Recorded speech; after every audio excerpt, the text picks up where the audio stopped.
जिनमें हाजी मोहम्मद बख्शो मौलाना अब्दुल हादी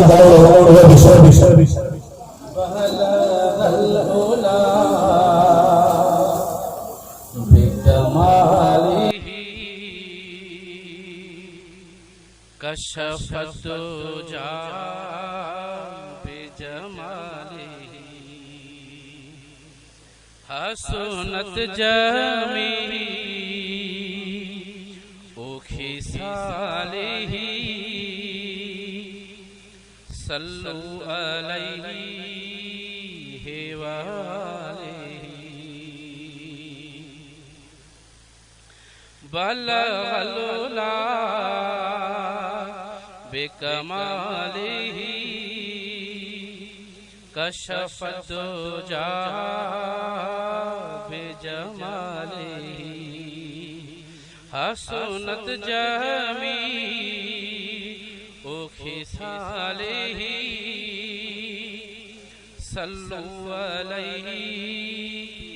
वालिही अजो कुर्ब करे मुझे कखड़न में मुझो चंद्र खां सोहणो यारो दो कुर्बानो वञा ते रस्ते तां जंहिं रस्ते तां कुर्बदारो दो अजो कुर्ब करे मुझे कखड़न में मुझो चंद्र खां सोहणो यारो दो कुर्बानो वञा ते रस्ते तां जंहिं रस्ते तां कुर्बदारो दो हू हुते संबिरिया हिते सुधा दी कल्ह शाम विचारे कांगलड़े पयो हुतऊं उड़ी वरी हुतवे मूं समझो मुझो मन ठारींदो अजो कुर्ब करे मुझे कखड़न में मुझो चंद्र खां सोहणो यारो दो जानिब खे अखिर में जायूं दिया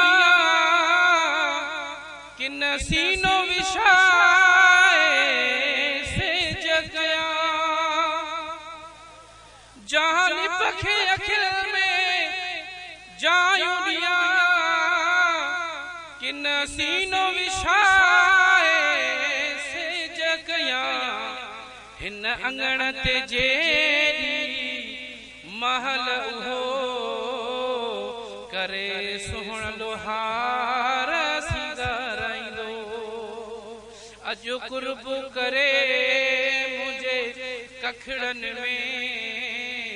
मुझो चंद्र खां सोहणो यारो दो कुर्बानो वञा ते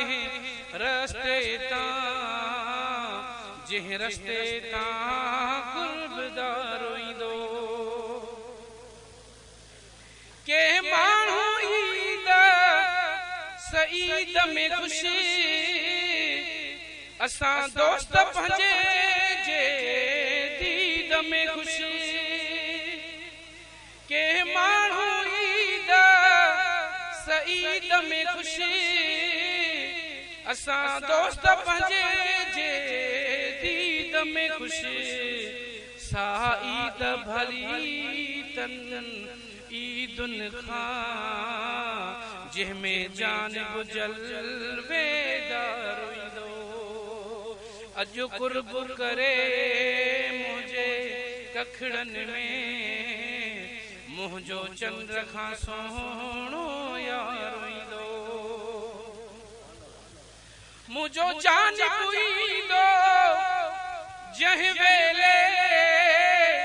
उन वेले तव्हां कुर्बान थिया मुंहिंजो चांद ईंदो जंहिं वेले उन वेले तव्हां कुर्बान थिया करे कुर्ब कराइण घर वेठे दिलदार पंहिंजो दीदार ईंदो अॼु कुर्ब करे मुंहिंजे कखड़नि में मुंहिंजो चंद्र खां सोहणो यार ईंदो मूंखे चवंदा माण्हू मुबारक ठही हिन गॾिजाणीअ जी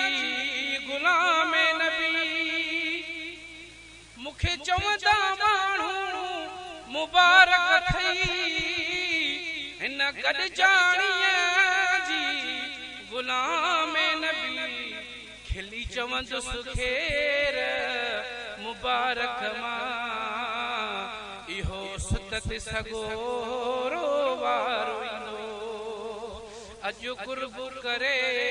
मुंहिंजे कखड़नि में मुंहिंजो चंद्र खां सोहणो यार